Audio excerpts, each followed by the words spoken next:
Hey, salut, c'est Alex du podcast Du bruit à mes oreilles, du crime à mes oreilles. C'est pour te dire que cette semaine, on a un commanditaire sur le podcast. L'épisode est une présentation du courtier immobilier Mathieu Grenier, mon cher courtier à moi.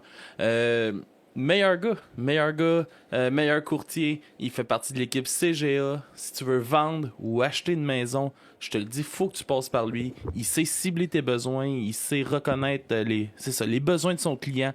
Si jamais tu veux le rejoindre, son cellulaire, c'est le 514-791-2612. Au bureau, c'est le 450-464-1000. Et vous pouvez aussi le rejoindre par courriel à info.votrecourtier@gmail.com. Les bureaux sont au 170 rue Serge Pépin à Belleuil. Pour de vrai, si vous voulez faire affaire avec une équipe de feu, allez voir l'équipe CGA, essayez de pogner Mathieu parce que c'est le meilleur de l'équipe. Moi, je vous le dis. Puis, c'est ça. Allez toutes vous acheter des maisons avec Mathieu. Yes! Bon épisode, tout le monde. C'est bon. All right! Bonjour tout le monde, bienvenue au podcast du bruit à mes oreilles. C'est ici Alex aujourd'hui. Je suis accompagné des gars de Backstabber. Yes sir, les boys, ça va bien? Yes! Oui. Yes, un petit problème de timing. Non, tout est beau. Yes, hey les gars, je vous laisse vous présenter les deux, ce que vous faites dans le band, présenter la formation, comment que ça a commencé, puis on vague là-dessus. Moi, je vais me présenter en premier. Christian, tu vagueras sur les débuts de Backstabber après. Moi, dans le fond, c'est Kevin, puis je suis drummer avec le groupe, ça fait à peu près 3 ans. OK. Fait que moi, laisser Christian continuer les présentations pour l'origine du band, parce que ça a commencé plus tôt que ça un peu. All right. Moi, c'est Christian Thériault. Dans le fond, moi, ça fait une vingtaine d'années que je fais de la musique. OK. Des projets, une couple de projets comme ci, comme ça. Puis, dans le fond, Backstabber, ça a commencé autour de 2012. Petit projet solo entre deux pour moi, dans le fond. Puis, à l'époque, là, j'ai fait 2 tunes, sorti ça. Dans le temps, Trois-Rivières Metal Fest faisait une compile à chaque année. Ouais. J'ai mis une tune là-dessus sur le 2012, dans le fond, quand ça a sorti. Après ça, ça a resté sur la glace un bout. J'étais quelques années à Montréal, j'étais avec d'autres bands là-bas. Puis quand je suis revenu, dans le fond, moi, on était en Abitibi. Quand je suis revenu en Abitibi, on repartit ça tranquillement. Fait que autour de 2015, dans le fond. Fait que 2016, on sortait notre premier démo là, qui, mettons, officiel. On a un band, on a un line-up, on fait des choses. OK. 2016-2017, ça a commencé. Puis, dans le fond, le drummer qu'on avait là, à l'époque, lui, ça n'a pas marché avec. Fait qu'en 2019, dans le fond, Kevin est arrivé avec Philippe à guitare.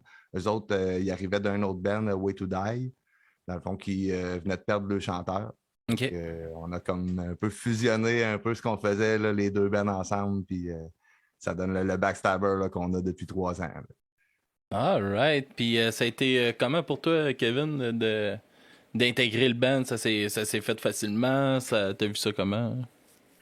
Ben, ça s'est fait quand même relativement facilement parce que moi et Phil, dans le fond, le groupe qu'on avait avant, Way to Die, c'était avec des amis de longue date de jeunesse. C'était tout le temps un projet de vouloir starter un band, puis on avait ça ensemble. Puis c'était principalement moi et Philippe qui était compositeur du band, justement. Fait que quand Christian m'a approché pour joindre Backstabber, ben moi j'ai proposé d'embarquer Philippe aussi parce que Backstabber, il y avait juste un guitariste à ce moment-là. OK. Puis là, ben, quand on a essayé les 4 ensemble, dans le fond, pour la première fois, ça a cliqué quand même assez vite. C'est sûr que c'est le fun d'embarquer d'un projet qui est déjà monté. Il y avait déjà comme un démo de 3 chansons plus un album qui est de sortie quand on a commencé avec le band. Fait que, il y avait déjà une bonne structure. Fait que, on s'est greffé avec ça, moi puis Phil. Puis là, ben, on travaille sur le prochain matériel pour la première fois, dans le fond, les 4 ensemble à collaborer sur du nouveau stock. Puis à date, je pense que tout le monde dans le band, on n'est pas déçu de la collaboration des 4 là. Ça avance super bien. On est dans le même sens côté musical. Puis on se donne toutes des bonnes idées. On réussit à vraiment bien travailler les 4 ensemble. Là. All right. Puis ça a été comment, justement, tu sais, là, vous êtes en train de préparer du nouveau stock puis tout ça. Comment tu as vu ça, Christian, de justement commencer à travailler avec des nouveaux gars, des nouvelles tunes? Tu t'envisageais ça comment? Ouais, c'est ça. Dans le fond, on a raqué ça ici. Une vingtaine de minutes à peu près. Là, on est en recording, on a presque terminé. OK. On vise pour 2023, là. Mais dans le fond, c'est moi qui ai recordé Backstabber d'un bout à l'autre depuis le démo. Le démo, là, l'album. Dans le fond, j'ai juste fait appel à l'externe là, pour mix mastering. Puis je te dirais que c'est vraiment cool. Quand j'ai enregistré le démo, c'était en 2015. J'étais avec 2 jeunes de mon coin. Tu sais, j'étais un peu le mentor. C'est 2 jeunes qui apprenaient. Je chantais que fallait que je pousse un peu. Après ça, quand on a fait l'album. La discipline n'était pas toute Eric, là. c'était son premier album. Fait que, je l'ai drivé un petit peu. Le drummer aussi. Fait que, mais là, quand on est arrivé avec Kevin et Philippe, c'est ça, eux autres, ils avaient déjà traqué un bon démo là, avec leur band d'avant. Puis, ouais, puis on a un background musical classique aussi, moi puis Philippe. Fait qu'il y a bien des termes musicaux, des affaires de même qu'on connaît. On a une grosse base là-dessus. Là. Ouais, fait que, on était beaucoup plus, on travaillait beaucoup plus d'ego à ego, tout le monde, là, ce coup-ci. Fait qu'en tout cas, non, ça a été vraiment une belle expérience. Je pense que le produit va refléter un peu ce spirit-là qu'on avait. Là, ouais. Ça a vraiment bien été. Là. Puis la composition avec les nouveaux gars, comment que ça s'est fait? Ben, tranquillement, on les amène. Là, ça a commencé comme projet solo, fait que c'est sûr que je poussais un peu tout, je sortais des riffs, je sortais des beats, etc. Mais là, de plus en plus, je fais de la place. On a travaillé à partir des fois de riffs à Philippe ou là, on va travailler à partir des beats à Kev, le style de beat qu'il fait. Ben là, quand je vais composer, je prends ça en considération. Mettons, si je compose chez nous, puis on essaye tranquillement. Tu trouves ça dur un peu de faire ça comme ça? C'est-tu des fois un petit peu sur l'ego, l'orgueil de faire « Ah, tabarnak, je vais prendre un bout de l'autre, là, puis je vais travailler avec ça en partant. » Avoue-le que c'est dur. Avoue-le. Oui. Oui, puis non. Oui, puis non. Dans le fond, tu sais, ça l'était pas tant que ça comme en 2015 puis en 2018 quand on traquait les albums d'avant parce que c'était les premières fois. Cet album-ci, j'aurais peut-être trouvé ça plus dur s'il aurait fallu que je traîne tout le monde, mais là, de sentir qu'on était tous pas mal plus au même niveau, ça a vraiment aidé. Parce que oui, c'est vrai que c'est à la longue aussi là, que ça devient dur là, de tout le temps tirer. Là. Mais là, de sentir tout le monde pousse, comme là, justement, à tous les niveaux. Là, regarde, à soir, Kev est là, on fait ça à 2, puis même, en réalité, Kev répète là tout seul, ça aurait été bien bon.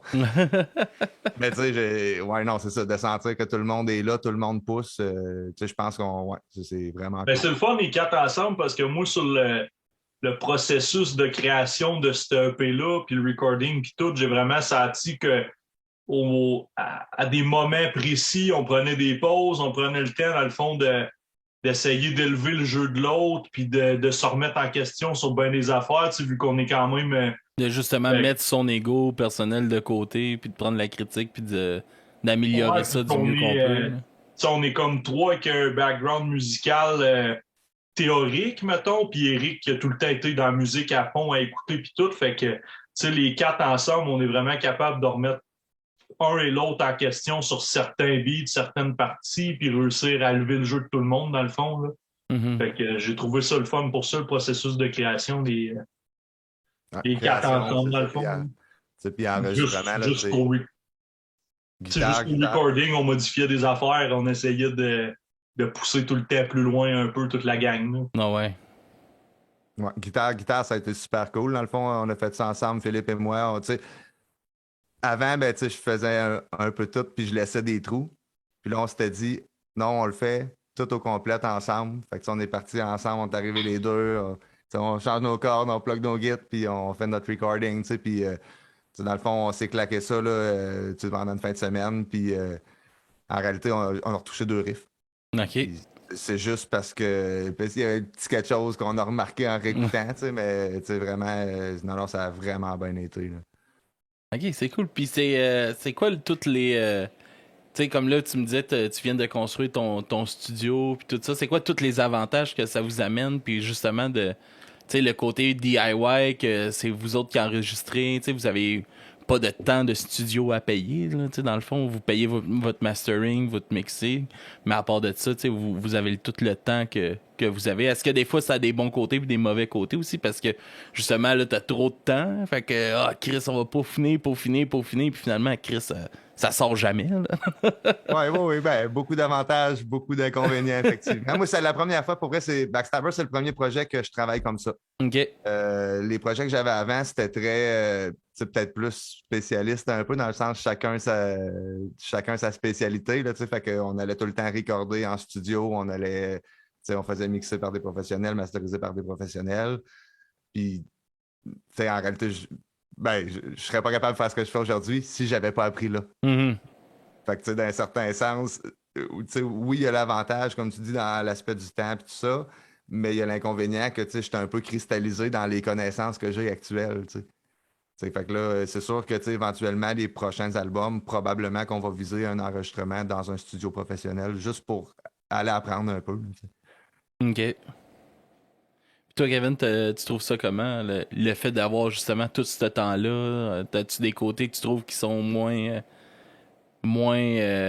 positifs, mettons, à ça, ou t'en vois Non, que moi, je trouve plus ça le fun positif? parce qu'au contraire, durant la pandémie, ça a été bien gros mollo pour nous autres, ben, comme tout le monde. Puis on a pris comme tout ce temps-là pour composer ce qui s'en vient, pour travailler ça, puis tout.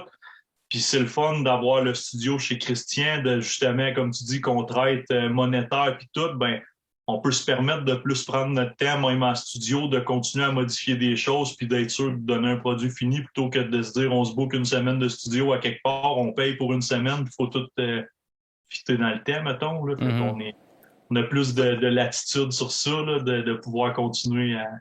On n'aurait pas pu retoucher nos deux riffs si on l'avait pas fait ça.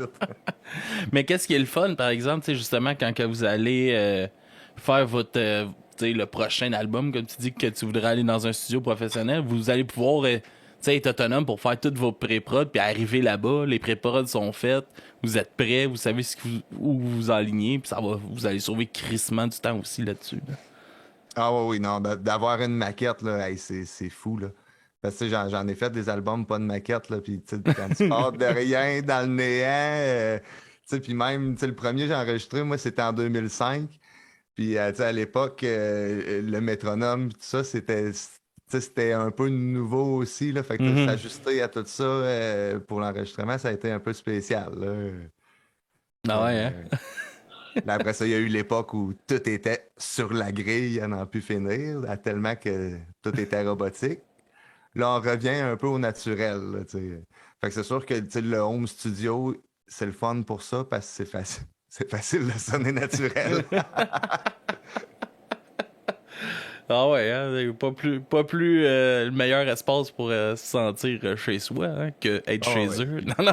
Et puis, veux pas les horaires aussi. Là, on est tous pères de famille. Fait que, de pouvoir se booker une fois de temps en temps, quelques journées par-ci par-là, quelques heures, c'est sûr que c'est bien plus avantageux que de prendre nos vacances pour dire ben là, c'est là, puis let's go, fait que ah ouais. cet été, nos vacances sont là.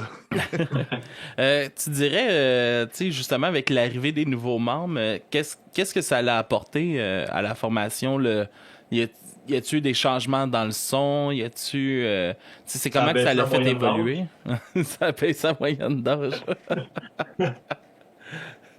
Ben, c'est sûr que oui, ça bouge, puis la musique, c'est vivant. Moi, j'ai longtemps été assez strict là, dans ma tête. C'était, je m'en vais faire un show, je vais jouer ce qu'il y a sur l'album à la note près, puis je travaille pour ça.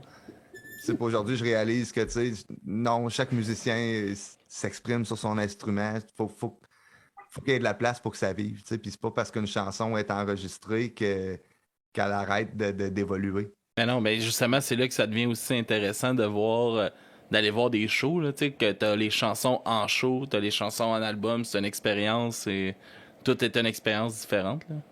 Fait que c'est autant des adaptations au niveau du drum, de la structure de la chanson, ou des fois dans les harmonies de guitare qu'on n'avait pas quand j'étais tout seul. Ben là, avec Philippe, ça a ouvert des opportunités. Puis là, Philippe prend beaucoup plus le lead aussi en main. Fait que là, moi, ça me permet de me concentrer sur la voix aussi. Fait que là, je tombe un petit peu plus guitare rythmique et voix. Fait que, tu sais, non, ça a permis une dynamique pas mal meilleure.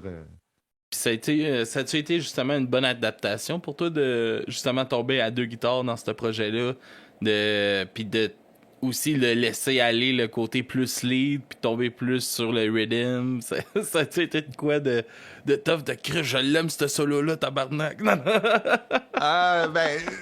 Ouais, non, ben, il y a un des deux riffs que j'ai retraqué, j'étais vraiment content de le retraquer. Parce que je voulais le faire, je l'avais. Non, mais honnêtement, un petit peu, mais tu sais, en réalité, le but de la musique aussi, c'est de partager. Hein. C'est vivant puis ça se partage. Fait que, à un moment donné, tu peux pas juste toute la garder pour toi, là. Non, c'est sûr. Non, pour vrai, je suis vraiment content de pouvoir en laisser, là. Oh, oui. Puis, comment vous décriveriez le style de musique que vous faites pour ceux-là qui nous écoutent, justement? Là? C'est quoi le genre de musique que Backstabber fait? C'est assez décoiffant, on pourrait dire. Là. Ben, principalement, c'est d'être trash. Mais dans ce qui s'en vient, on a quand même quelques petites vibes de slam. On est capable de faire des bons breakdowns aussi. On est capable d'avoir une petite touche blackish, si on veut, un peu. Fait que, tu sais, principalement d'être trash, je dirais, là, mais on est capable de... On n'est pas juste 100% axé là-dessus, on est closé sur ça, là. On est capable de vraiment intégrer ce qui est le fond, là. C'est ça qui est le fun aussi de la musique, là. C'est que, comme tu dis, ça bouge, c'est vivant. Tu peux pas... C'est plate aussi pour un band de rester clôtré dans un style que on dérogera jamais de ça. À un moment donné, le fun de faire cette musique-là, ça perd, là. Oh oui, puis, mais... Ouais, c'est ça. Je pense aussi, comme Kev dit, là, une base de death metal, mais on a des influences tellement variées, tout le monde, que ça serait dur de pas mettre des saupoudrés un petit peu par-ci, par-là. Là. Mais ouais, c'est ça. Puis on essaie aussi quand même d'être accessible malgré tout. C'est du métal extrême, mais c'est beaucoup la formule couplet-refrain. Fait que même pour quelqu'un qui est pas nécessairement habitué, ça peut des fois, OK, c'est pas super, je reconnais la guitare ou ça me... Non, j'ai pas trouvé ça difficile d'écoute comme certaines, justement, musiques plus brutales, comme dirait Jeff. Oh, oui. La grosse musique brutale, mais non, pour de vrai, j'ai trouvé ça plus accessible que j'aurais cru, mettons, à la base, quand il m'a proposé. Puis moi, personnellement, j'ai aimé ça découvrir. Là. Je vous connaissais pas du tout, fait que c'est vraiment une belle découverte que j'ai faite aujourd'hui. Puis tout ça, j'ai écouté ça. Moi, il y a une volonté en réalité. C'est important d'avoir des gateway bands. C'est important d'avoir des bands qui vont permettre au monde de découvrir le style. Ouais. Puis moi, quand j'ai commencé à écouter du death metal, ça a été difficile. Là, je me rappelle, j'écoutais des sides, c'était Serpents of the Light dans le temps, ou en tout cas Blame It on God, puis Bastards of Christ. Pour moi, c'était la même tune. OK. C'était la même tune, mais ça m'a pris quand même du temps avant de OK, non, OK. C'est vraiment deux tunes différentes. Mais ça prend des groupes pour commencer. Puis je me rappelle, dans le temps, c'était Nile. Il avait sorti Amongst the Catacombs of Nephrenka, qui était un album. Le Nile, c'était, comme son nom l'indique, là, ça traite d'Égypte. Mm-hmm. Puis il y avait beaucoup de moments dans l'album où ça respire beaucoup plus. T'as de la musique égyptienne, tout ça. Puis ça a l'air nono, mais quand t'es un néophyte, ça t'accroche, ça. C'est ça qui vient te chercher. Oh, ouais. C'est à partir de là que là, tu écoutes le riff d'après, que tu comprends rien au début, mais que plus tu l'écoutes, plus tu comprends. Fait que, dans le même sens que dans une tune, ça prend ça, mais ça prend des groupes comme ça aussi qui vont. C'est ça. Moi, je trippe raide, là, c'est du pas écoutable. Mais c'est ça. Ouais, mais c'est vrai qu'il en faut parce que sinon, tu sais, ça permet pas à personne de découvrir, tu sais. Si tout est trop brutal, comment tu veux être capable d'accrocher à quelqu'un qui part d'un autre style complètement? Tu sais, mettons, on a le stagiaire, justement, qui fait les critiques avec moi, d'habitude. Il y a... tu sais, lui, on a fait une critique avec Jeff d'un album de Parjure, qui est du gros beatdown. Puis lui, il sort du rap keb, là, il est embarqué dans Parjure, là, c'était tabarnak. Là. Puis c'est un gars anxieux, il a fait des crises d'anxiété, c'était pas là. Lui, c'était ben trop brutal, là, d'une shot. Puis, tu sais, c'est clair, là. En même temps, là, il s'est plongé plus dans les textes, puis il s'est comme trouvé un réconfort à travers les textes, parce qu'il a découvert que Chris est des poètes en arrière, en arrière de ça, puis là, il capotait. Chris, il faut pas rien que gueuler pour gueuler, là. Il dit de quoi, là, tabarnak? Ouais. Ben, tu vois, c'est sûr qu'un amateur de rap, c'est à travers ça qu'il va triper, tu sais. Trippera pas sur un band qui a pas des bons vocals, qui a pas des bonnes paroles. Ah ouais, pis ça, il s'est accroché à ça, là, pis là, c'est ça qu'il disait, le tabarnak, il dit, man, je pensais pas qu'on avait affaire à des poètes, là.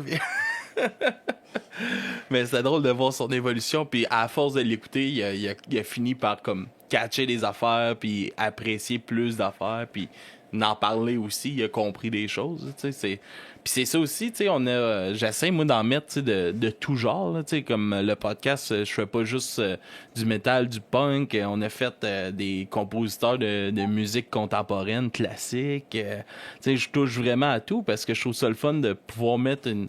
Tu sais, si on n'en parle pas nulle part, personne ne sera en contact. Puis j'ai découvert des affaires que j'aurais jamais pensé écouter, là. J'étais allé voir un show de musique contemporaine à Montréal dans un théâtre.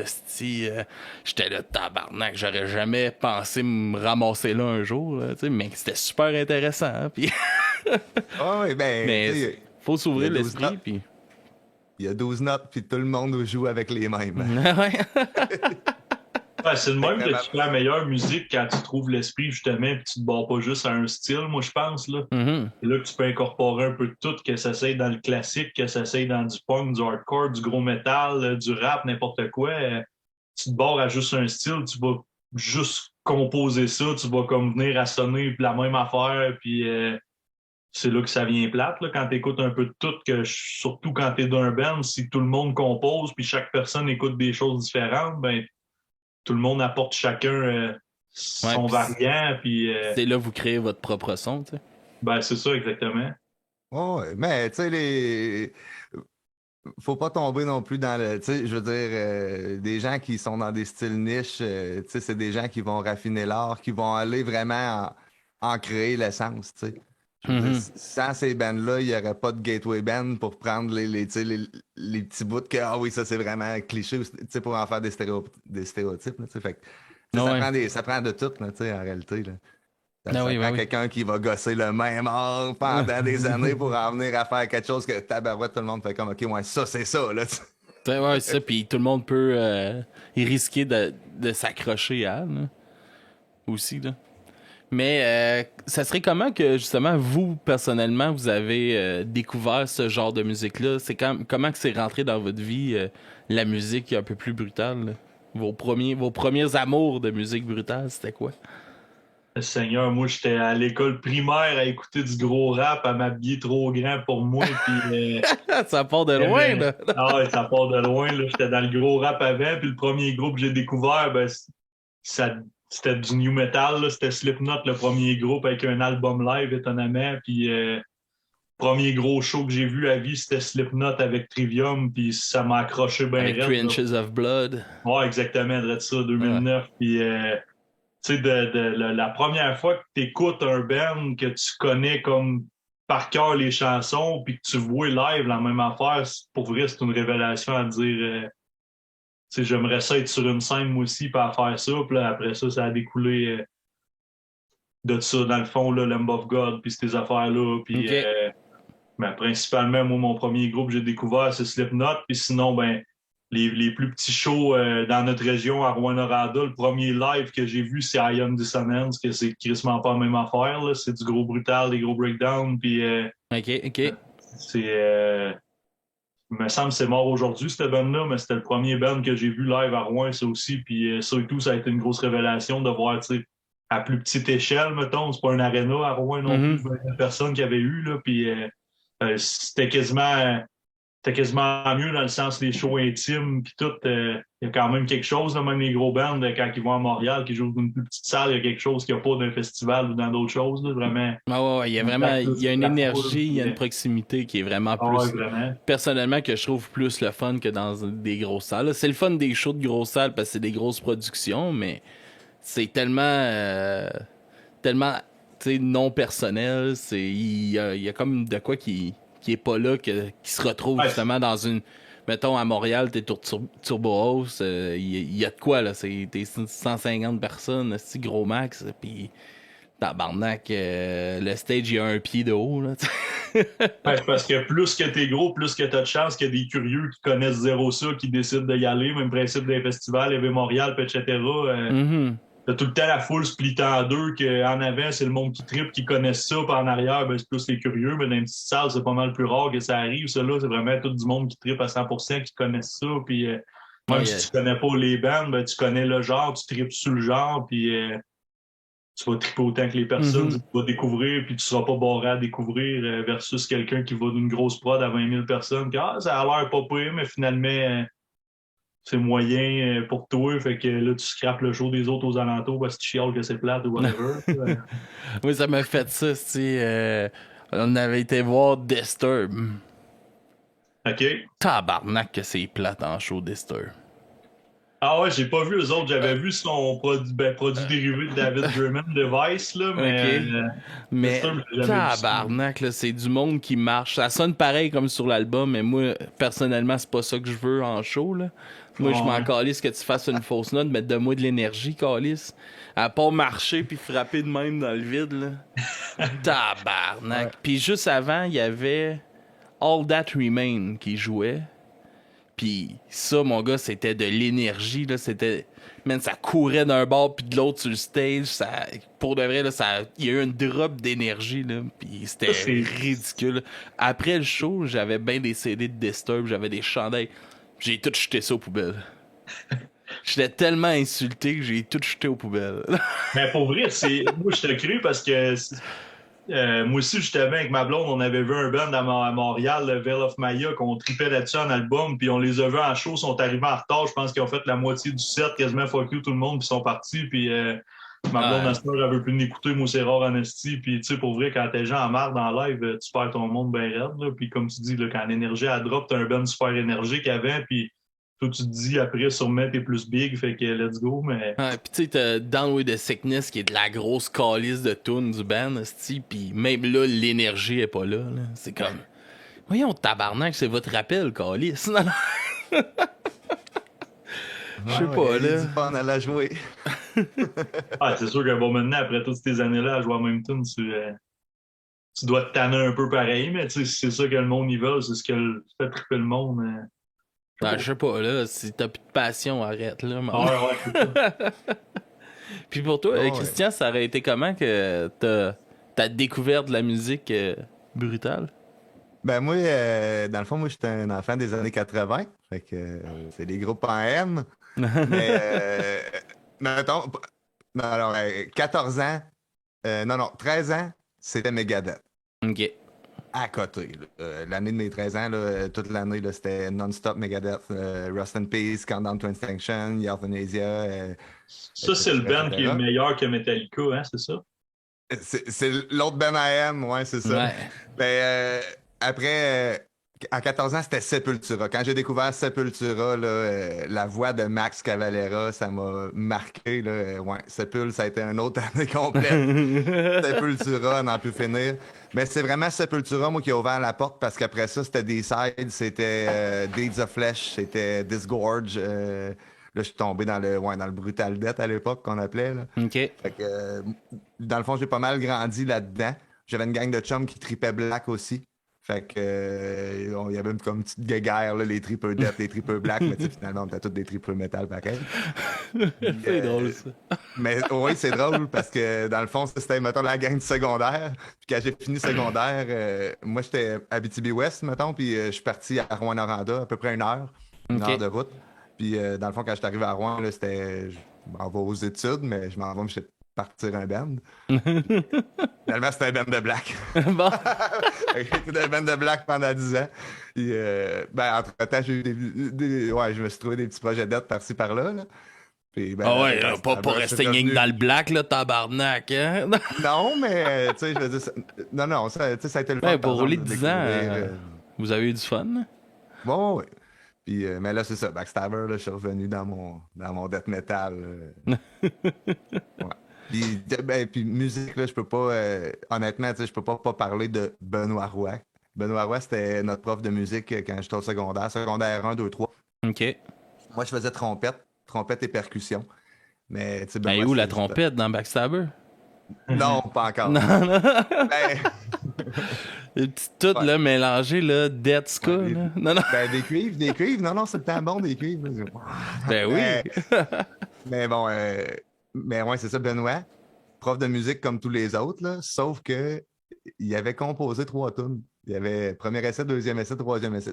C'était, je veux dire, c'était basic, super, super facile, mais c'était ses compos à lui. Tu sais, OK. il y avait des tracks de clarinette, des tracks de trompette, des tracks de flûte traversière, des tracks de ci, puis de ça. Tu sais, il y avait tout l'orchestre, là, un bassiste, un Mhm. drummer, et con- crime, tu sais, Fait que, moi, c'est ça, là, mettons, la compo, là, c'est là que j'ai pogné la piqûre de ça. Quand Tu t'as sais, vu de tout créer, ça, qu'est-ce qu'il avait ouais, fait? Puis... regarde, tu sais, c'est faisable de créer ses propres tunes, puis que ça soit, tu sais, aussi enjoyable que le reste des autres chansons, là, tu sais, Mhm. parce que finalement, il était tellement facile qu'on les rentrait bien, ces tunes, quand on les jouait. Ça. Mais ouais, fait que Benoît, excellent prof de musique. Puis lui, dans le fond, il était, tu sais, gars qui est dans le chorale à l'église, puis tout ça, là, tu sais, c'était un... OK. J'ai essayé de faire écouter mon premier band. Il avait pas aimé ça, le Black? Non? J'ai donné le CDI, là, peut-être encore chez eux, là, sûrement emballé. Il était jamais revenu, là. Non, on en a sa reparlé. femme a dit que ça n'a jamais rentré dans la maison. Elle vient de me dire ça. Non, tu sais, on en a reparlé, on s'est reparlé depuis, là, mais alors, je me rappelle qu'il avait trouvé ça pas mal. Mais c'est tout le temps drôle, ça, de...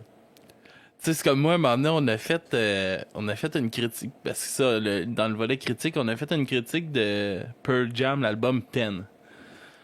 Puis, je me rappelais, moi, au secondaire, j'avais été en voyage à New York avec l'école en secondaire 3, puis mon prof de maths, il était pas revenu avec nous parce il a été voir Pearl Jam à New York.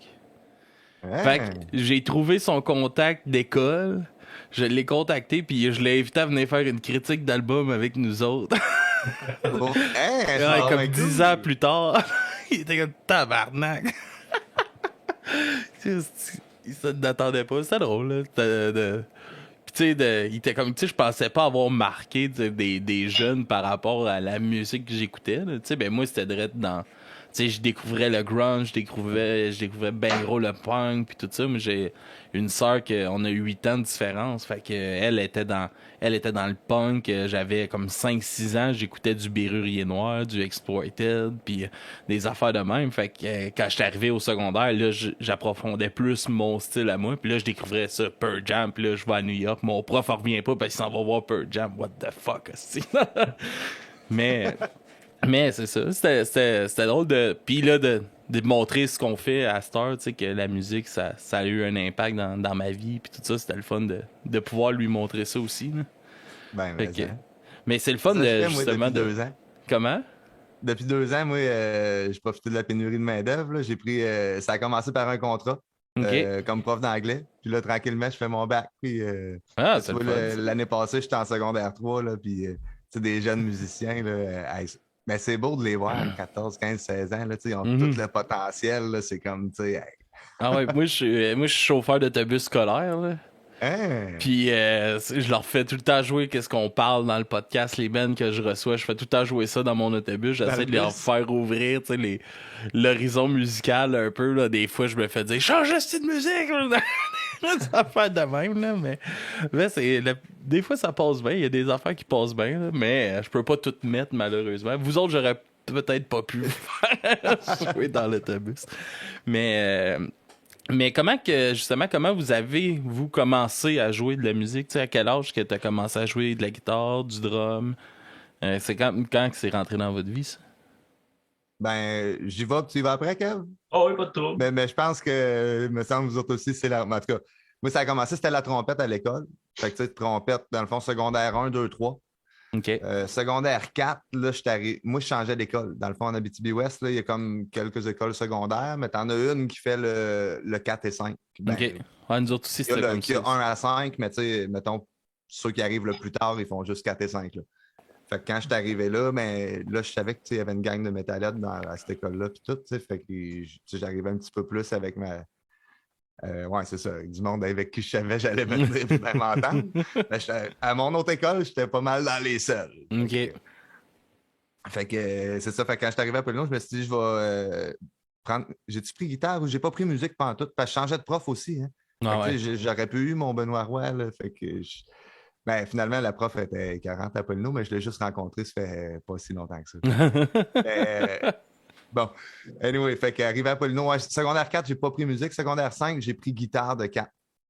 Mais tu sais, secondaire 4-5, là, c'est là que j'ai un peu plus commencé à jouer de la guitare puis à me dire, ben, tu sais, dans le fond, j'ai envie, j'ai envie de faire ça. J'ai eu du fun de jouer de la trompette tout ça, mais tu sais, la guitare dans un band de métal, il me semble que Ça te parle. me ressemble pas mal plus. Fait que, dans le fond, j'ai fini, moi, mon secondaire c'est ça, à la Sarre, à Abitibi-Ouest.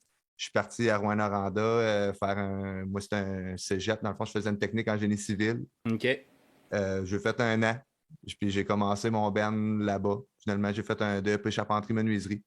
Fait que pendant, dans le fond, la dizaine d'années que ce band-là a fait, je travaillais comme charpentier, puis je faisais de la musique. Puis dans le fond, ça a tout le temps resté. Là, je me recycle en enseignement. Là aussi, je me sens pas mal plus à ma place quand je charpenterie. Mais ouais, fait que, depuis, c'est ça, depuis 15 ans à peu près. Là, All right. Puis pour toi, Kevin? Ouais, similaire pas mal. Moi, secondaire 1, arrivé au secondaire, je m'étais inscrit en musique justement classique, l'harmonie. Je jouais de la trompette aussi. OK. Puis, j'ai pogné à piqûre pratiquement tout de suite. Secondaire 1, Là, on plus avait... que vous parlez de trompette, les gars, là, plus que je suis déçu qu'il n'y en a pas. Là. Finalement, c'est pas la guitare, le gateway, hein, c'est la trompette. C'est la gateway to the metal. Phil aussi, dans le band, il a commencé par la trompette. Il n'y a aucune raison, hostie. Étiez-vous trompetteur, vous autres, les gars? Comment? Étiez-vous trompetteur ou trompette 2? Ouais, trompette 1. Oh, tabarouette! Ouais, puis après ça, Phil, il a switché sur le corps français, puis moi d'un grave sur le phonium. Mais c'est ça, on va lâcher Backstabber dans pas long, puis on se part un quatuor jazz juste pour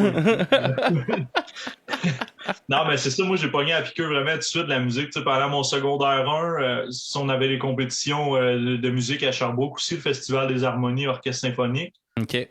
Puis secondaire 1, je jouais aussi avec les secondaires 2. En secondaire 2, je jouais avec les secondaires 1 aussi pour le festival, dans le fond. Après ça, je suis arrivé en 3, 4, 5.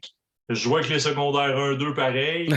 Là, ben, dans le fond, j'ai fait trompette mes 2 premières années. Après ça, j'ai switché d'un basse sur le phonium.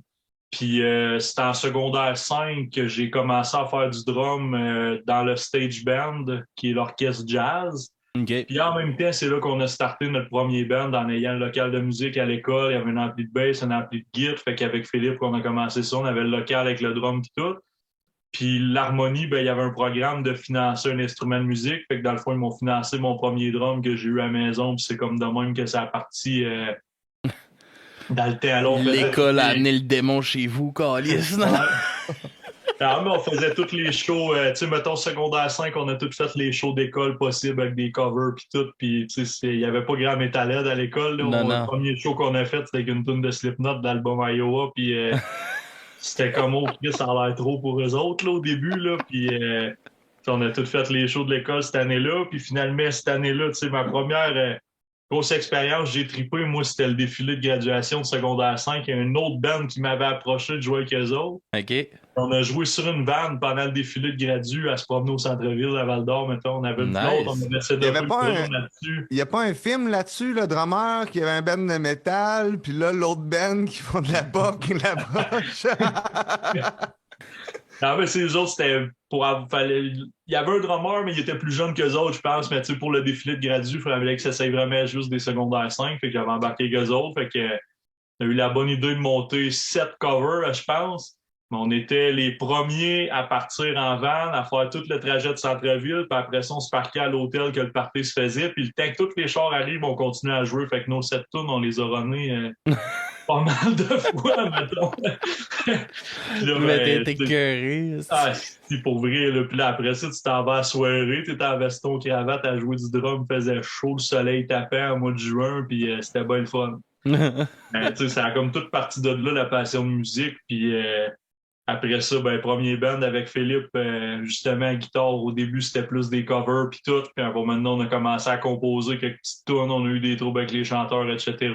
Puis ça a tout le temps continué de même. Mais là, tu sais, d'être une gang sérieuse, c'est là qu'on voit parce que, tu sais, moi, le prof de musique que j'avais, c'était un pianiste puis compositeur, justement. Puis, tu sais, à chaque fois qu'il jouait du piano, souvent, il me motivait mes périodes d'école pour aller travailler en musique à la place, là, soit pratiquer le drum, des affaires de même, où je faisais des animations de spectacle aussi. Fait que souvent, cours d'espagnol, cours d'éduc, cours d'anglais, il me motivait ça, puis j'allais avec lui faire de la musique. Souvent, il me jouait des tunes de piano. Puis, tu sais, de voir la passion de quelqu'un qui se fait 50 ans, qui joue d'un instrument, qui compose ses affaires, qui est fier, puis tout, c'est vraiment... c'est pas pareil que juste jouer des covers tout le temps ou, tu sais, quand tu peux vraiment t'exprimer à 100% là-dedans, dans la musique, là, c'est vraiment quelque chose, peu importe le style que tu fais, là, c'est un échappatoire à bien des affaires, puis libérateur vraiment beaucoup, là. Ah, et c'est sûr, mon gars. Moi, c'est de quoi que j'aurais aimé. Moi, tu sais, vous autres, vous parlez, tu sais, vous avez commencé, vous avez trippé à l'école. Moi, c'est ça qui m'a fait arrêter, tu sais. J'ai des guitares, mais je sais pas jouer. J'ai plein d'instruments, je sais pas jouer de rien. Moi, c'est mon prof à l'école qui m'a complètement enlevé la passion de ça parce qu'il était, tu sais, comme, mettons, si tu faisais pas de sa façon à lui, tu tombais dessus, puis tout ça. Fait que moi, j'avais de la misère avec la lecture de notes, puis tout. Puis, parce qu'il y a quelqu'un dans le chat Mysterio qui parle de justement Mysterio, de Mysterio, il arrive-tu, je sais pas s'il va venir, mais... On t'allume des chandelles, je pense. Mais ça, il parle de ça, justement, du prof dans le chat. Puis, moi, j'aimais ça. Moi, j'écrivais les... comme en tablature par-dessus, puis j'étais capable de jouer les tunes comme faut, de cette façon-là. Mais Chris, lui, il voulait pas, fait que tu te faisais tout le temps redescendre, puis t'étais l'exemple de ce qu'il faut pas faire, puis puis fait que j'ai juste fait regarde, le style de merde, puis j'ai arrêté de jouer aussi. Fait que je me suis recyclé en parler de musique, mais comment le monde, tu sais, qui apprennent avec des tables, puis que, tu sais, je veux dire, ben oui, de toute façon, elle est bonne d'apprendre. Tu sais, je suis d'accord que j'avais pas la théorie, là. Je l'avais pas, la théorie, mais Chris, j'étais capable de jouer des tunes, câlisse. Oh, ouais. Ben, tu sais, à un moment donné, la théorie, il y a juste 12 notes, là. À un moment donné, c'est même ça. Si tu l'as pas là, tu vas finir par la poignée. Ben oui, là, Chris. Mais... moi, c'est le contraire. Ben, mon prof de musique, quand j'ai commencé au début, trompette, c'était en clé de sol. Fait que j'avais tout appris les notes en clé de sol. Puis quand je switchais d'un basse, ben là, c'était en clé de fa, mais oublie ça, réapprendre ça, j'étais pas capable de parler. Fait que chaque chanson qu'on faisait, mon prof, lui, il me la retrape puis il se posait tout en clé de sol. Il prenait tout en clé de fa puis il me la recomposait en clé de sol. Puis là, il me... Tu sais, vraiment pour m'aider à 100% là-dedans. Là, fait que... ça, c'est un bon prof. Tu aurais joué encore aujourd'hui. Mais tu sais, c'est ça qui est le fun. C'est comme tu parlais de ton prof aussi, Christian. Tu sais, un prof qui partage sa passion, là. Oh, oui. Ben, tu sais, c'est censé être ça, un prof. C'est vrai que c'est fou, pareil, l'impact qu'un enseignant peut avoir sur nos jeunes, autant positif que négatif. Tu sais, ton expérience avec ton prof de musique, moi, je l'ai eu peut-être dans d'autres matières avec d'autres profs. Ouais. Des fois, t'en pognes un, ça clique pas, tu sais, puis... Mais, ouais. Ah non, c'est fou, pareil. Hein? On est rendu, tu sais, adulte, puis... parle de, on en parle encore. Moi, j'ai hâte de voir ceux-là qui vont parler de leur chauffeur d'autobus. Ben, moi, je me rappelle, là, mon chauffeur d'autobus du primaire, Jules Verne. Il nous achetait des bonbons à la fin de l'année. Ah ouais? Le dépanneur, il nous achetait des bonbons à toute la gang dans l'autobus. C'est dangereux, ça, les bonbons. Non. Ouais, vraiment, Christian, moi, j'aurais eu peur d'être tes parents. Dans les années 80, tout était légal. Puis, les gars, est-ce que vous vous rappelez de votre premier show que vous avez fait? Oui. Ouais. Bonne, pas pire expérience? J'étais déguisé en banane. T'étais déguisé en banane? Ah, ça, c'est mon premier show de band avec des compos, c'était déguisé en banane. Mon premier show de musique, c'était... Lui, au secondaire, je te parlais avec un cover de Slipknot. Là, ça, on s'en calisse du cover de Slipknot, là. On veut savoir la banane, là. Non? C'était un show d'Halloween, puis on a eu la brillante idée, les 5 gars du band, de se déguiser en banane. Fait qu'on était 5 bananes pour jouer du heavy metal. Ta gueule, Christian. Puis ta gueule, Eric aussi, je le sais que t'écoutes. Eric a dit que son premier band qu'il a écouté, lui, c'est Simple Plan. Non, c'est pas vrai, il va m'haïr si j'ai. C'est pas vrai, Eric. Ouais. Non, Eric a quand même des racines punk un peu, là. C'est un gars d'Amos quand même. Moi, j'ai été punk sur le tard. Ouais? Ah oui, vraiment. Ben, dans mon premier show, je me rappelle, mettons, c'était avec mon band Black, c'était en 2003. C'était dans le fond, il y avait 3 bands metal, 3 bands punk. OK. Parce que, dans le fond, c'était dans mon coin, BTB-West. Puis à Lassar, on avait une grosse scène punk. Tu sais, mettons, pas Rancid The Exploited, mais plus Millen Collin. Puis, ouais, punk skate, là. Ouais, c'est ça. Tu sais, fait qu'à Lassar, on avait beaucoup cette vibe de punk-là. Fait qu'il y avait bien des bands. Puis, le premier riff, on a commencé à jouer. Puis là, le premier riff, c'est comme c'est un riff planant un peu, là. Le genre de riff que, tu sais, c'est facile de se perdre. Là, c'est ça qui est arrivé. Oh, non. Là, c'était comme le purgatoire. Là. Je pense que le riff a duré 8 ans. Là, puis, si je mens pas, là, j'ai eu le temps de me demander si c'était vraiment ça que je voulais faire dans la vie, si c'était qu'est-ce qui se passait. Voyons donc, je m'en vais-tu en courant. Qu'est-ce que je fais? T'étais-tu plein de regrets, là? Oui, non, c'était l'enfer, là, tu sais. Puis ça, ça durait pas. Mais après ça, on tombait sur des punchs. Puis là, ça a fait tac, tac. Le show était fini. Là, j'en voulais encore. Ah ouais. Ouais, c'était, je parle, pire qu'une drogue, finalement. Là, mais tu sais, ouais, puis vraiment, tu sais, comment le temps a été long, puis après ça, il a été court, tu sais, puis après ça, tu sais, les autres choses, tu sais, le temps passe vite, tu es sur le stage, tu n'as pas le temps, là, tout ça passe. Tu sais, m'amener plus le temps fait, mais là, tu sais, plus t'as le temps d'apprécier ton moment, là, ouais. Mais là, t'es rendu que tu penses à d'autres choses. Fait que là, tu sais, faut que tu te convainques de wow, t'es un peu, faut que je vive le moment présent. Là, quand je suis sur scène, faut pas que j'aie l'air de m'en calisser comme Disturb, là, tu sais. J'ai un show à donner, Calis, là. Ben oui. Puis, est-ce que vous vous rappelez aussi mettons, du premier show que vous avez vu? Tu parlais de Slipknot tantôt, toi, Kevin? Ouais. Ah oui, mais c'était mon premier show de Slipknot aussi, ça. Ah, pour vrai? Ouais. 3 Inches of Blood, là, j'ai pogné un 2 minutes en esti sur cette c'était pas peur. Moi, je connaissais pas ça. Je connaissais Trivium un peu, c'était line-up-là, puis Slipknot, pour vrai, mon chum, ça qu'il disait. Chris, on était allé avec toi, puis on avait l'air de 2 gars qui connaissaient pas le band. Je chantais toutes les chansons, puis je connaissais ça par cœur. Mais 3 Inches et tout, c'était pas mal. Ah ouais, c'est le premier gros show d'un aréna de même, c'est quelque chose pareil. Tu sais, on disait tantôt, les petites salles, c'est pas la même vibe, puis tout, mais tu sais, la première fois que tu vis un gros de même, c'est l'enfer. Là, comme j'avais vu Rammstein au Festival d'été de Québec il y a une couple d'années, puis à 100 000 personnes, c'est plein. Comme tu dis, tu pognes ton 2 minutes en esti. Ah ouais. On était quasiment collés sur le stage, si tu reviens de bord, puis tu finis plus de voir du monde. C'est quelque chose à maudit aussi, là, qu'un band peut déplacer tout ce monde-là. Là. Ouais. Hey, juste une petite parenthèse, les gars. Je pense que votre ami Eric dit Kev suce ma marde dans le chat.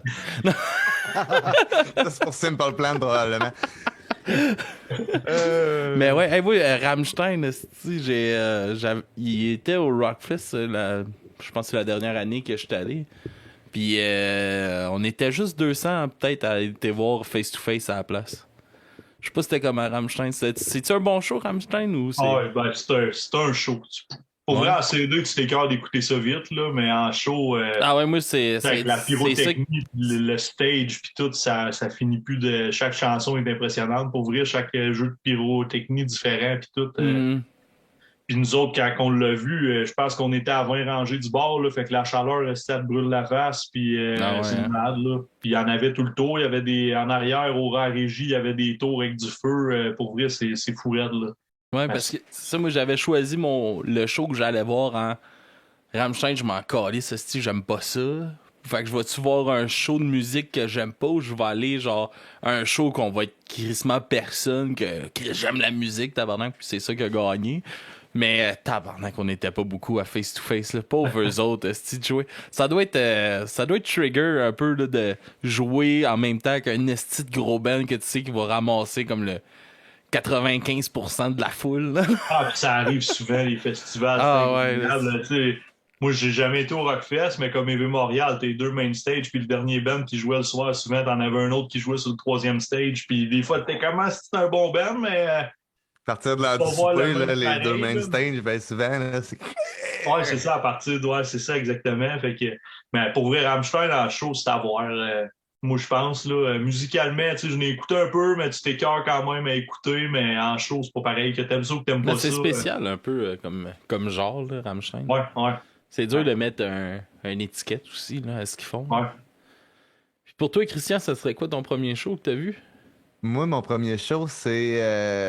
là, je me rappelle juste plus si c'est celui de 90 ou 2000, mais c'est... ben, j'ai vu les deux, mais c'est Polywog. Les Polywog Ok. dans le temps. Euh, Moi, j'allais voir Barf principalement, mais il y avait aussi Cryptopsy, il y avait Cannibal Corpse. Là, je mêle les deux années ensemble. Là, mais, tu sais, ouais, Polywog, mais oh, non, non, puis moi, je faisais pas mal de pouces à l'époque Ok. parce que, dans le fond, chez nous, mettons, c'est un C'était de ton village. époque. Non, non. C'est un village aux 10-12 km, là, tu sais. Ouais, Fait ouais. que c'est de l'époque aussi. Fait que tu sais, j'avais mon côte à palette, puis j'avais une grosse back patch en arrière, c'était gros finger. Fait que tu sais, moi, je faisais du pouce, puis si t'arrêtes, je m'en reviens d'abord vite, si t'arrêtes pas, je m'en reviens pas. Puis là, quand il est venu le temps du show de bar, j'étais allé me pointer sur le bord de la clôture, puis là, je voulais voir Marc. Là. Hey, fait que là, j'ai fait signer mon code. Fait que, il a signé droit dessus longue en arrière. Fait que, ouais, il l'a bien ri. Ouais, non, non, mais Polywog, ah oui, c'était cool. Pour vrai, là, tu sais, puis il y avait un peu de tout. Il y avait du punk, il y avait du métal, tu sais. C'était un bon festival. Pour vrai, c'était un bon festival. Mhm. Puis, moi, j'avais vu ça, dans le fond, à Rouyn-Noranda, là, dans le temps. Ok. Ouais, me semble C'est- 80. Ouais, c'était pas Cannibal la première année. Cannibal, c'était en 2000, me semble. Fait qu'en 99, là, ça devait être Barf Groovy Hardvark, probablement. Ok. Les gros bands québécois, là.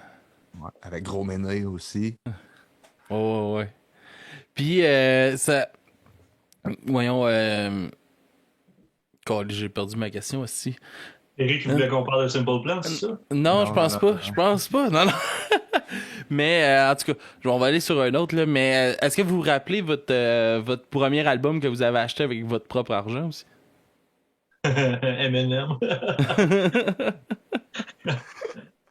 Moi, ben, c'est peut-être pas le premier, parce que le premier que j'ai acheté avec ma propre argent, c'était Columbia. Fait que Ah.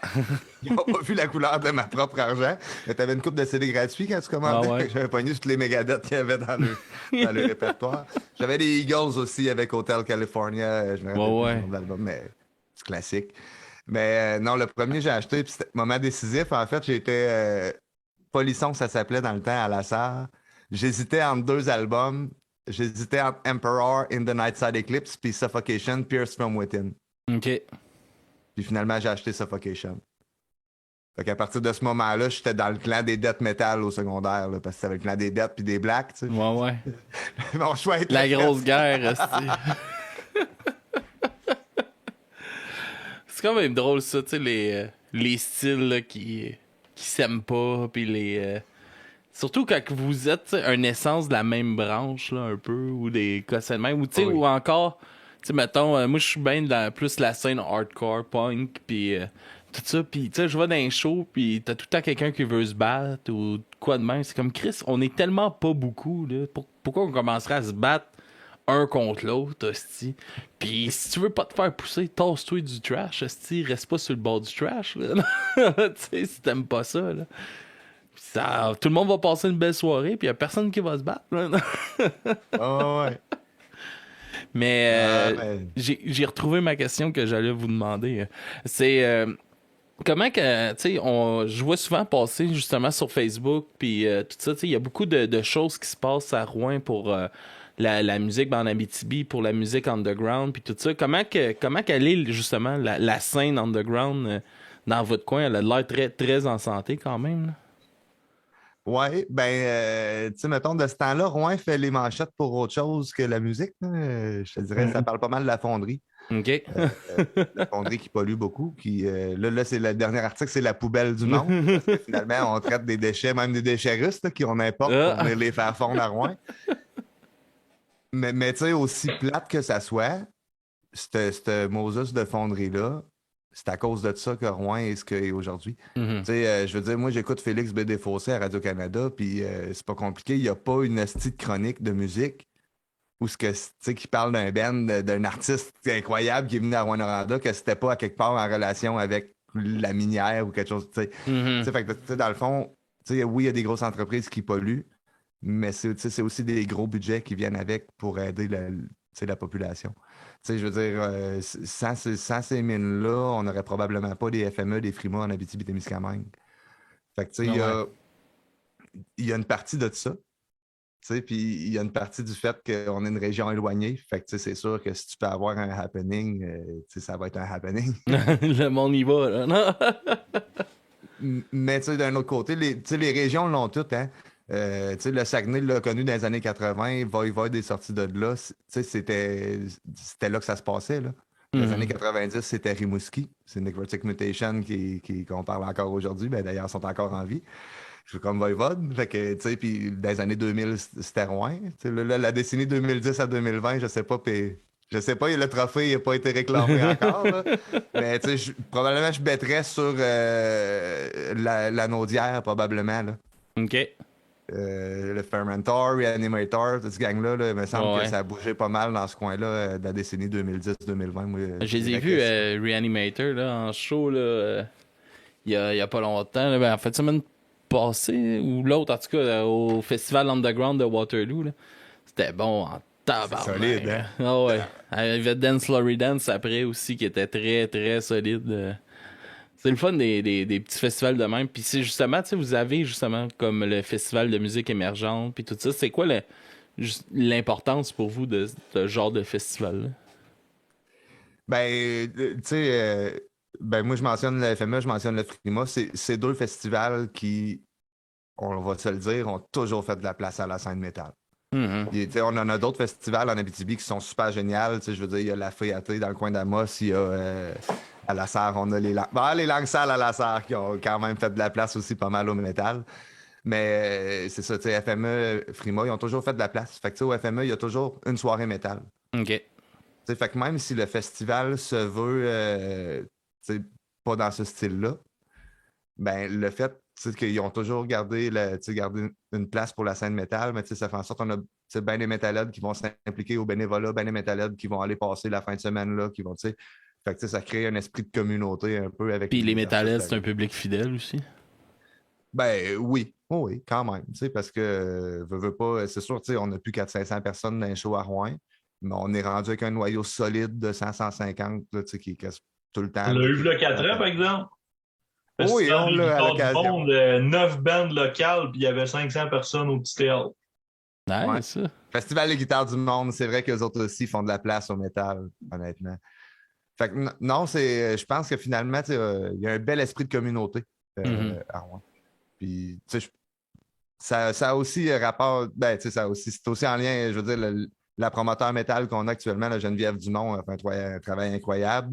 Puis, c'est pas quelqu'un qui est fermé d'esprit. Fait que, je pense qu'elle a une facilité aussi à entrer en contact puis à travailler avec tout ce monde-là. Fait que, c'est le fun, justement, pour la scène métal parce qu'on gagne de tout ça. Là. Tout le monde gagne à ça. Ben oui, tu sais, c'est comme, mettons, à Montréal, c'est comme les Francopholies, puis tout ça, qui font tout le temps une soirée aussi, là, pour la musique un peu plus dérangeante, on pourrait dire. Puis c'est important qu'il y en ait dans ces, tu sais, des festivals grand public qui reçoivent de la musique plus niche, puis qui dérange un peu plus pour permettre au monde de découvrir. Tu sais, puis c'est comme ça, c'est de quoi qui revient souvent dans le podcast comme sujet. Tu sais, c'est comme les salles all age. Là.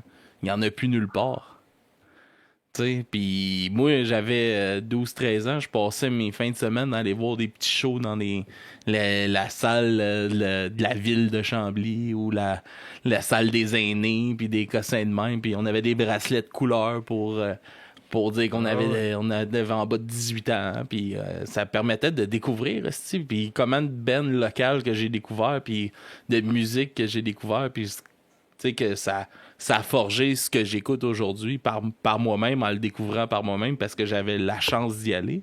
Mais là, il y a plus de place pour ça, tu sais. C'est dur en esti d'aller à une place amener, tu sais, dans une salle comme le Métropolis, puis les grosses salles, c'est facile, mais amener dans une petite salle, faire découvrir des bands d'ici, là, bonne chance. Ben là, nous autres, on est vraiment chanceux, on a ça à Rouen.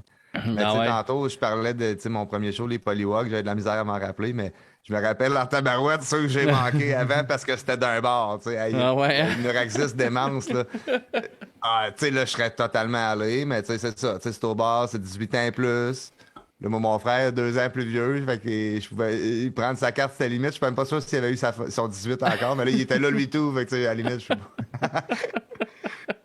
Parce que quand je suis arrivé à Rouen, là, ouais, c'est ça, je passais avec sa carte étudiante. OK. Les premières années, ouais, j'ai eu 18 ans à 16 ans. C'est correct, faut profiter, man. Faut profiter quand ça marche. Non? Mais ouais, c'est ça, tu sais, non, des salles all age, ça prend ça. Ça prend ça. Non, On va faire des mini-métallernes, tu vas voir un show, puis tu vois un jeune, souvent, tu sais, les souvenirs de show que je me rappelle le plus, moi, souvent, ça implique des enfants, là. Winds of Plague au EV Montréal, il avait spoté un jeune dans la foule. Le chanteur, il était débarqué de scène, il était allé donner un wristband puis un pic de guitare. Puis, tu sais, souvent, les bands, quand ils voient des jeunes, sont contents. Sont comme, yes, let's go. Il y a des plus jeunes qui viennent découvrir ou qui aiment ça, vu qu'ils ont un parent métallien. Puis, souvent, puis... ils partent avec des props du show, puis après ça, ils sont marqués à vie. Là, puis let's go. Ouais. C'est le fun, tu sais, à Waterloo, justement, il y a 2 semaines, en tout cas. Il y a... tu sais, c'est un show, c'est un festival dehors, gratuit. Fait qu'il y avait plein de kids, puis tout ça, puis c'est comme sur le bord d'une plage, une plage, c'est une plage de gazon, là, mais sur le bord d'un lac, t'as des jeux d'eau pour les enfants, t'as un gros parc pour les enfants qui peuvent jouer. Fait que c'était plein d'enfants, puis il y a Dead Not Silence qui ont fait un trash d'enfants. Ah, ça devait être vraiment cool, hein? Ah ouais, puis là, le chanteur, il était avec son kid à lui sur le stage, puis il chantait avec son kid dans les bras. Il y avait plein de kids à la place du monde pour le trash, là, tous les petits kids de bagnaient. Il y en avait un même en fauteuil roulant qui était là. Tu sais, puis c'était beau à voir, tu sais, puis c'est des beaux moments. Puis, tu sais, moi, j'ai ma petite à moi, elle a 2 ans, tu sais, puis... moi, je suis un gars, tu sais, je vais dans les shows, puis je l'amène avec moi. Tu sais, on est allé au Métropolis, je l'ai amené voir Anti-Flag. J'étais allé... elle avait 3 mois, on était au micro-festival punk de Trois-Rivières qui avait fait le premier festival de musique qu'il y a eu durant la pandémie. Qu'on était comme 80 personnes dans des petits carrés, divisés 3 par 3. C'était Mute, puis Planet Smashers qui faisait un show dans une piscine. J'étais là avec ma petite de 3 mois, tu vois, ma musique, puis je la traîne partout, tu sais, partout. Puis moi, c'est des beaux souvenirs, tu sais, de vivre ça avec elle. Mais je trouve ça le fun parce que, tu sais, malgré que c'est un bébé COVID, mais elle a pas peur du monde parce qu'elle a été habituée au monde. Puis elle se promène dans les festivals, puis, tu sais, je la laisse quand même aller, tu sais, je laisse son espace. Puis, tu sais, souvent, il y a d'autres enfants, fait qu'elle se ramasse avec les autres enfants, puis elle joue avec eux autres, puis elle se promène, puis elle fait des cheers au monde avec son biberon de lait. Puis, ah ouais, puis... Tu sais, c'est le fun, puis quand elle peut s'en profiter, ben go, vas-y. C'est important là, des exposer justement à différents genres. Là. Puis on perd ça tranquillement. Ouais, faut que ça se garde. Hein. Faut que ça se garde. Le plus possible. Autres, là, ça revient. Là. On a Jeff Drouin qui a fait un festival en Abitibi du Parquet ce printemps. Là. Ouais. Petit festival familial aussi. C'était dans la journée, il y avait des jeux de gonflables, du skate. Ouais, il y avait des activités pour les enfants, justement. Oui, ben moi, j'étais allé là. Moi, j'ai 4 filles, je suis allé là avec mes 4. Ben, mes 3, ma plus vieille n'était pas là. Ouais, on est allé passer tout l'après-midi là. On est resté jusqu'à l'open air. Mettons, je suis parti pour aller les border, puis moi, je suis revenu pour la fin du show. Là. OK. Ben oui, mais c'est ça. Puis justement, là, t'en parles de Jeff. Comment que vous avez commencé à travailler avec Jeff un peu? V'là 2 jours. V'là 2 jours? C'est quand il vous a écrit pour moi, non? Non, mais... arrivé une couple d'heures après, là, mais on était rendu là à chercher quelqu'un pour nous aider justement à... Tu sais, il y a certaines facettes du band qu'on avait déjà des gens pour nous aider, puis tout. Exemple, publiciste, on fait faire avec Asher Media, puis côté sortie d'album, côté sortie de vidéoclip, c'était lui qui gérait ça, mais tu sais, côté booking de show, etc., ben c'était comme toutes nous autres qui allaient chercher, puis on y va avec les peu de contacts qu'on a ou avec des bands qu'on fait des shows, essayer de connaître des noms de promoteurs, etc. Mais tu sais, comme Jeff avec son Alien Production, ben, il y a probablement plus de contacts que nous autres pour réussir justement à nous avoir certaines gigs puis certaines affaires, comme participer au podcast à soir. Si ça n'avait pas été de lui, probablement qu'on n'aurait pas été là à soir non plus. C'est pas mal. On grossit notre équipe tranquillement. Là, on a commencé à avoir un gun merch qui va nous suivre dans les shows, puis là, Jeff pour le booking des shows, puis Asher Media pour ce qui est de la promotion des albums, etc. Fait que tranquillement, pas vite, on se délaisse un petit peu de job de social, médias sociaux, puis etc. pour vous concentrer plus sur le projet. Ben ouais. Puis c'est le fun parce que justement, vous avez un gars qui est crissement passionné par la musique brutale là, avec Jeff. Là, c'est un gars qui est. Puis c'est un Chris de bon comme vulgarisateur du genre. Puis tout ça, on l'a reçu justement pour parler de parjure. Là. C'est lui qui nous avait proposé de parler de ça sur le podcast. Puis c'est le fun, il est passionné, puis il donne le goût d'aimer ça, là, Chris, juste à l'écouter. Fait c'est un beau plus, je pense, pour vous autres. Je pense que ça va faire une belle façon de vous faire promouvoir aussi. Là. C'est drôle parce qu'on vient du même coin, Jeff et moi. Mais tu sais, lui, t'es un petit peu plus vieux. Moi, j'allais à l'école avec sa sœur. OK. Puis, on a tous les deux évolué dans des scènes complètement différentes. Parce que Jeff, c'en est un, justement, de la scène punk de la sœur. Puis, moi, j'étais un peu plus dans la gang de Metalhead. T'sais. Mais là, de se rejoindre aujourd'hui, tous les deux, c'est vraiment cool. Puis, c'est ça. C'est un gars qui est passionné. Puis, se rejoindre aujourd'hui dans le tournoi de la quarantaine versus à 15-20 ans, on a pu. La passion, elle se vit différemment. Ah ouais. Puis, tu sais, aujourd'hui, tu le sais que ceux qui restent, c'est ceux qui ont ça à cœur. Puis fait que tu sais que tu travailles avec du monde, c'est ça, qui sont passionnés, qui sont, tu sais... C'est la meilleure façon de faire avancer un projet, je pense aussi. De s'entourer de monde qui y croit, puis qui sont passionnés, puis que il n'y a rien qui est trop gros. On l'essaye au pire, puis on se relèvera si on s'est planté. Là. C'est ça. Puis Jeff, c'est un gars d'équipe. Puis nous autres aussi, à Backstabber, on est des gars d'équipe. On le sait que c'est ça. Personne ne peut tout faire tout seul. Puis ça prend du monde. Puis plus tu as une bonne équipe, ben, plus tu vas loin. Là, ben oui, c'est ça. Puis c'est dans tous les projets. Moi, c'est ça, l'équipe, mettons, du podcast a changé. Puis tu sais, mettons maintenant avec le stagiaire qui est bien plus impliqué dans le processus de promotion des épisodes, puis tout ça, ça apparaît, notre auditoire a changé. C'est pas grand-chose qui fait une grosse différence en bout de ligne, des fois. Là, c'est une personne peut tout changer. Là. Ah oui. Puis tu sais, quand t'es tout seul, la drive de s'auto-promouvoir, c'est tough. Ah oui, c'est tough. Surtout quand on a le parc La Vébraderie qui nous sépare. C'est chaud, nous autres, pour vrai. Ben oui. C'est quand même difficile d'essayer d'approcher un band de loin de même pour... Puis essayer de comprendre aussi comment que ça fonctionne, toutes les hosties de réseaux sociaux, les algorithmes de chaque qui changent à tout bout de champ. Puis c'est pas facile. Là, si tu mets un lien, là, ça va être moins vu. Puis, mais là, si tu mets pas de photo, par exemple, puis si ta vidéo est trop longue, là, non, là, le monde, ils perdront pas de temps à écouter ton vidéo, là.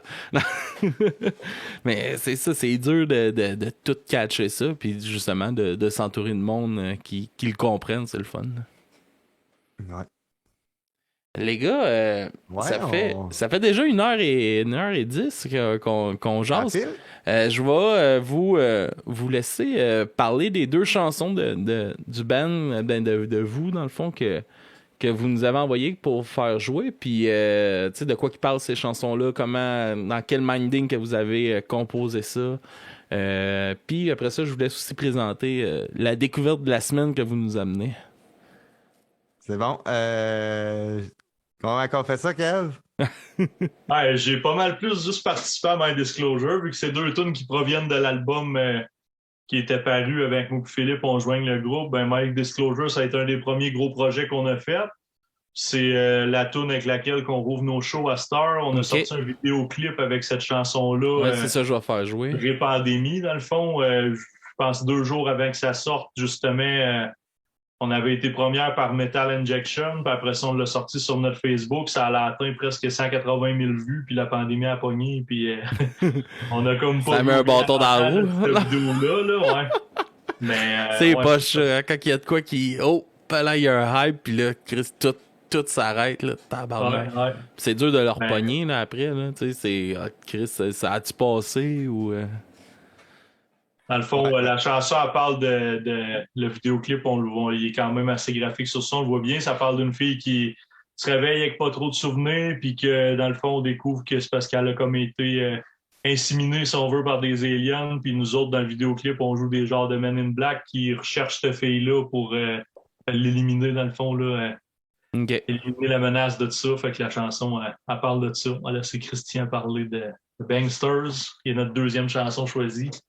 Bon, ben, dans le fond, les deux tunes, nous autres, proviennent de notre dernier album, Conspiracy Theorist. Donc, toutes des tunes qui tournent autour des théories du complot. Fait que, tu sais, grosso modo, là, c'est petit dada, là. My Disclosure, elle est un petit peu plus... Juste, ouais, juste une petite question par rapport à ça. Est-ce que est-ce que tu aimes ça vraiment de trouver des barèmes de, justement, un sujet... Puis tu vas approfondir ce sujet-là, comme là, l'album parle des théories de complot. Est-ce que c'est des concepts que tu aimes faire? Oui, j'aime bien faire des concepts. Ouais. Tu sais, comme là, le prochain, où est-ce qu'on s'en va, là, on s'en va complètement ailleurs. OK. Le concept, là, on part, on reste dans des trucs ésotériques un peu attirés par les cheveux, mais ouais, c'est ça. On est plus dans les théories du complot. Là. OK. Mais ouais, c'est ça. Non, j'aime bien. Okay, mais en tout cas. Fait que donc, ouais, My Disclosure, qui est un petit peu plus fiction, la rencontre du troisième type, si on veut. Là, fait que t'as les Men in Black, la victime, puis là, c'est sûr qu'on n'avait pas de budget pour les aliens, fait que bon, on suppose qu'ils sont là. On les imagine, là. Mais tu sais, on suppose, on le sait pas, anyway. Ah ouais. Puis, c'est ça les théories? Ouais, c'est ça. Puis l'autre qu'on a pris, Bangsters, ça, c'est notre petite tune canadienne. Mais dans le fond, dedans la toune, on a un extrait de Stu Comer, là, Comer contre la Banque du Canada. Okay. Fait que, tu sais, grosso modo, là, les théories par rapport à, au moment quand on a joint là, les Fonds monétaires internationaux, Banque mondiale, les compagnies là, sous le règne de Pierre-Éliott Trudeau, tout ça. Là. Donc, au moment où on a commencé à charger de l'intérêt là, sur l'argent qu'on créait pour le gouvernement. OK. La Banque centrale créée pour le gouvernement. Donc, ouais, fait que c'est ça. Petit bout de Bangsters. C'en est une qu'on ne fait pas jouer souvent. Live, c'est rare qu'on la fait. Mais, tu sais, mettons, c'est pas mal une de nos prefs de l'album. Okay. Hein, quelque chose qui est. Ouais, pour quelle raison qu'on la fait pas souvent en show? C'est dans vos préférés? C'est pas mal une tonne de fin de show. OK. Fait que, tu sais, ouais, c'est ça. Souvent, tu sais, tout dépendamment comment qu'on veut terminer, tu sais, parce que tu sais, si mettons un show qu'on va jouer au opener, ben, tu sais, on la fera probablement pas. Parce qu'elle a une vibe c'est ça, de fin. On close le show. Peu, fait que, si on veut, si on fait un 25-30 minutes qu'on veut bang, bang, bang, ben, tu sais, on va la mettre de côté, on va faire une qui a plus d'impact un peu. Mais, tu sais, si moindrement on a du temps sur cette liste, ben, là, tu sais, c'en est une on aime bien finir avec. Good. Puis vous m'avez envoyé une chanson de Die Hard is Murder pour la découverte. Ouais, Die Hard, c'est bon, un petit dada. Je pense qu'on aime bien ça. Là. Ça, c'est du pas écoutable. Ouais, ça rentre au poste. Non? Australie. Moi, d'habitude, je suis suédois. J'aime bien c'est pas mal ce qui se fait en Suède. Là, honnêtement, ouais, j'aime bien ça. Mais en Australie, il y a une couple de bandes de death metal vraiment cool. Puis Die Hard, moi, font partie de cette gang-là. J'écoute ça depuis l'album Hate, qui est, je me rappelle plus quelle année, là, mais tournant des années 2010. Là. Puis je trouve que ça me fait penser un petit peu à Decapitated. OK. Decapitated, qui eux autres me faisaient penser à des sides que j'écoutais quand j'ai commencé. Fait que, ouais, fait que tu sais, Die Hard, mettons, c'est quand même actuel. Là, c'est 2019 la tune qu'on a pris. Ouais, ça, c'est la chanson Dead Squad Anthem. Ouais, sur l'album Human Target. Human Target. Fait que c'est ça, c'est peut-être pas la plus récente, mais je pense que c'en est une bonne. Ah, c'est bon. On avait fait une critique d'un album de Die Hard. Là, je m'en rappelle plus. D'après moi, c'est celui-là là, qui est sorti en 2019. C'est ça? Il y a le... En tout cas. Human Target, ouais. Make America Hate Again. Je sais qu'on a fait une critique là, déjà de cet album-là. Allez voir nos vieux épisodes dans les 79, 80. Ça fait longtemps. Là, on enregistre, je pense que c'est le 283e. Là, fait que... ouais, c'est vrai. Ouais, on a une bonne run de fête. Fait que, hey, mais merci beaucoup, les gars. C'était super le fun d'enregistrer avec vous autres, puis de découvrir votre musique, puis de permettre aussi au monde de vous découvrir. Je vous laisse plugger où est-ce qu'on peut vous suivre, puis aussi où est-ce qu'on peut acheter votre musique. J'imagine sur Bandcamp, ça doit être disponible là. Oui, oui, oui. Dans le fond, Bandcamp, on le roule assez serré. Fait que toute la merch est là, les albums sont là, digital ou physique. All right. Je te dirais que c'est pas mal La meilleure place. Le stand de merch virtuel du band est pas mal sur Bandcamp. Ah, Sinon, votre chum Eric, il vient de poster dans le chat Twitch, ceux-là qui sont sur le Twitch, si vous voulez aller voir. Il y a mis le lien direct sur le Twitch. Man, Eric! C'est plate qu'il soit pas là, Eric. Il aime bien ça aussi, me jaser. Dans le fond, Eric, il gère pas mal la merch, dans le fond. Okay. Fait que souvent, c'est ça. S'il y en a qui achètent de quoi sur Bandcamp, c'est Eric qui va vous shipper ça comme un chef. All right. Sinon, côté médias sociaux, on est principalement Facebook. Tout se passe là-dessus, toutes nos annonces de show, toutes les niaiseries qu'on veut passer, etc. Puis toutes les grosses annonces se font là, tous les liens Bandcamp, YouTube, etc. Sinon, on est sur Spotify aussi pour les pauvres. All right. Ouais, on est des boomers, même si je suis millennial puis que tout est Gen Z. All right, les gars. Merci, Alex. Merci tout le monde. Merci, c'était bien fun. Merci à vous autres, les gars. Fait qu'on se laisse sur vos deux chansons, puis la chanson de Tired is Murder. Pour suivre du bruit à mes oreilles, c'est tous les réseaux sociaux. On est partout, Facebook, Instagram. Puis aussi, vous voulez nous encourager monétairement, Patreon, 3$, 4$. Puis un Amazon Prime, si vous voulez vous abonner gratis, ça nous donne un petit 3$, puis ça nous rend ben heureux. Fait que merci les gars, puis on se revoit pour un autre podcast de Du bruit à mes oreilles la semaine prochaine, tout le monde. Bonne semaine!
legislation. You cannot simply hand over that decision-making to foreign private bankers. We use this Bank of Canada interest-free loan mechanism to pay for World War II and all the explosion of all the universities and hospitals and schools that were built in the 60s up until 74 were all using interest-free loans from the Bank of Canada. And you know what? It didn't affect inflation in the least. In fact, the inflation rate since 74 to now is much higher than it was from 38 to 1974. We effectively, through the Bank of Canada, have relinquished our sovereignty to private banking interests. We are saying to private individuals abroad, you can control our public banking.